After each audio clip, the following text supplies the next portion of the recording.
Halo teman-teman, apa kabar? Semoga kalian sehat selalu ya. Sekarang kita akan ngebahas tentang addressing nih. Dan kita fokus ke slide Pak Rahmat Samik Ibrahim, yaitu OS 04 PDF di slide nomor 10. Oke, kalau kita lihat nih untuk slide-nya sendiri ya teman-teman. Di sini tertulis nih 16 bits logical address table dalam bentuk hexa. Oke, nah ini maksudnya apa ya? Jadi pertama-tama yang perlu kita pahami bersama dulu adalah satu ya, kita ini ngebahas tentang logical address. Oke, jadi teman-teman perlu untuk memahami apa perbedaan antara logical address dengan physical address. Oke, kalau logical address itu dihasilkan oleh CPU, kalau physical address itu ada di dalam RAM, which is sebenarnya kita nggak tahu juga sebenarnya alamatnya ada di mana gitu di RAM. Jadi di sini sebenarnya tabel yang disampaikan oleh Pak Rahmat Samik Ibrahim ini merupakan satu ilustrasi. Oke, teman-teman, ini merupakan satu ilustrasi gitu untuk kita bisa memahami logical address atau alamat yang dihasilkan oleh CPU, kemudian di mana menyimpan datanya. Nah, di sini tertulis 16 bits logical address table dalam bentuk hexa. Kita tahu ya, yang namanya hexa itu dari nominalnya itu dari 0, 1, 2, 3, 4, 5, 6, 7, 8, 9, kemudian A, B, C, D, E, dan F. Nah, itu adalah hexa. Kalau kita representasikan dalam bentuk digit bit ya, maka hexa itu direpresentasikan dalam 4 bit. Oke, dalam 4 bit.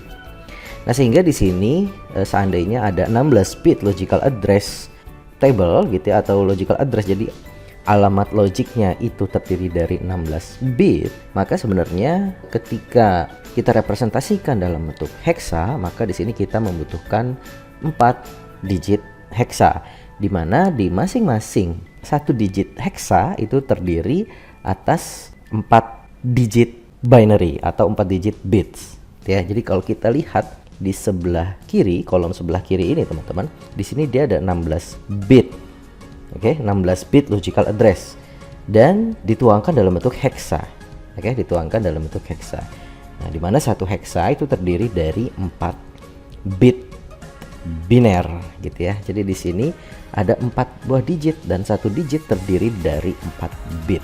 Jadi 4 kali 4 itu ada 16 bits. Sehingga di sini address space-nya di sini ada 16 bits. Oke, di kolom paling kiri ini ya. Nah, sebenarnya table ini merupakan satu skema translation gitu ya, atau satu skema mapping agar kita bisa lebih memahami bagaimana cara kerja CPU gitu ya teman-teman dalam menghasilkan satu logical address. Oke, nah kalau kita lihat di sini kan dia addressnya 000X. Nah, X ini nanti akan kita cocokkan dengan kolom-kolom yang ada di atasnya itu ya, 0, 1, 2, 3, 4, 5 sampai F ini. Sehingga kalau kita lihat di sini untuk contohnya bitsnya 8. Nah, ini maksudnya apa? Ini maksudnya seandainya ada satu data yang besarnya itu adalah 8 bits ya. Data yang besarnya itu ada 8 bits dengan alamat pointer 0008. Nah, sehingga di sini kita bisa cari sebenarnya isi dari 0008 dengan data itu 8 bits, isinya itu apa, gitu kan? Nah, kita lihat di sini 0008, berarti kita lihat untuk yang baris 000X, ya. 000X dan 000X ini kita lihat 00X diganti 8, jadi 0008. Nah, di sini sehingga di sini value-nya itu adalah A8. Terus kita lihat ya teman-teman ya, di sini bitsnya itu ada 8. Jadi di sini itu udah cocok. Value-nya itu adalah A8. Karena value di sini dia kan bitsnya ada 8 ya, dan kita perlu ingat tadi value-nya ini kan dalam bentuk hexa juga.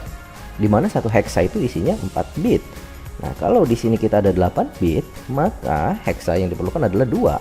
A8, A-nya itu 4 bit, 8-nya 4 bit, berarti ada 8 bit. Nah, sehingga value-nya udah cocok nih, seperti ini. Nah, sehingga ketika kita melihat untuk pointer-pointer atau address-address yang lain seperti 0014 dan 0015, ini juga udah cocok. Kita langsung lihat aja ya, 0014, maka 0014 itu kita lihatnya di sini 0014. Nah, dia isinya adalah B4. Oke, udah cocok ya di sini. Dan 0015 isinya adalah B5. Oke. Nah, problem itu muncul ketika datanya itu bukan lagi 8 bit, tetapi datanya itu besarnya adalah 8 bit.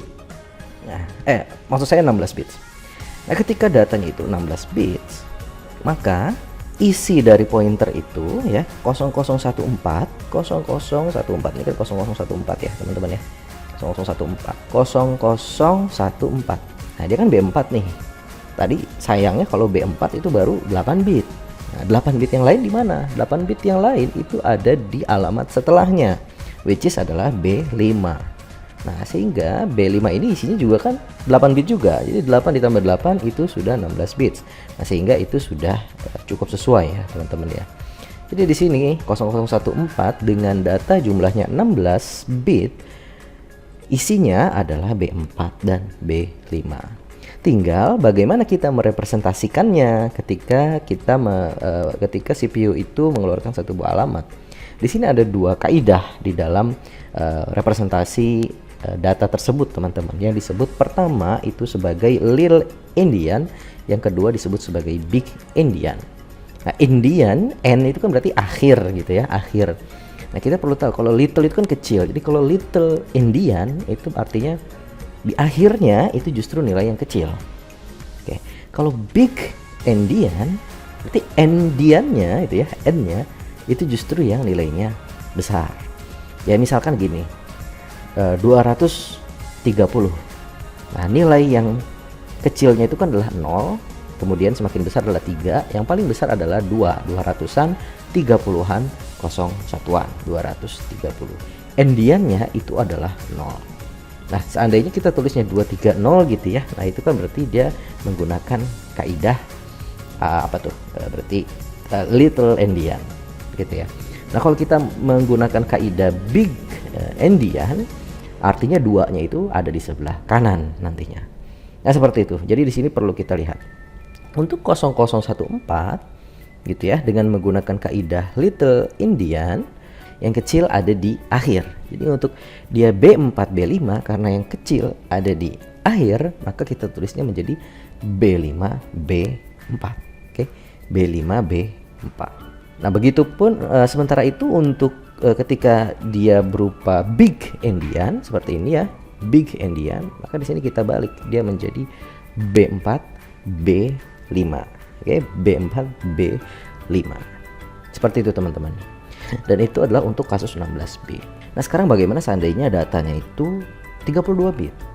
Nah, 32 bit artinya 32 gitu ya. Berarti 2 kali dari 16 bit aja gitu ya.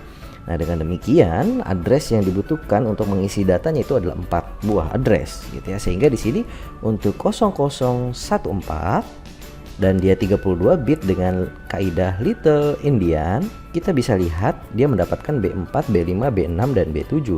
Nah, tetapi karena dia little endian, maka di akhir itu adalah justru yang kecilnya. Maka di sini kalau kita tulis menjadi B7, B6, B5 dan B4 seperti apa yang tertulis di sini. Oke? Gitu teman-teman ya. Sehingga di sini saya rasa untuk table ini kita bisa memperluasnya lagi, bagaimana seandainya bitnya itu nanti 64 bit. Gitu ya. Nah, itu tentunya tinggal nanti teman-teman bisa menyesuaikan tergantung dengan kondisi dari logical address yang diharapkan. Oke, gitu dulu video kali ini. Thank you banget. Bye bye.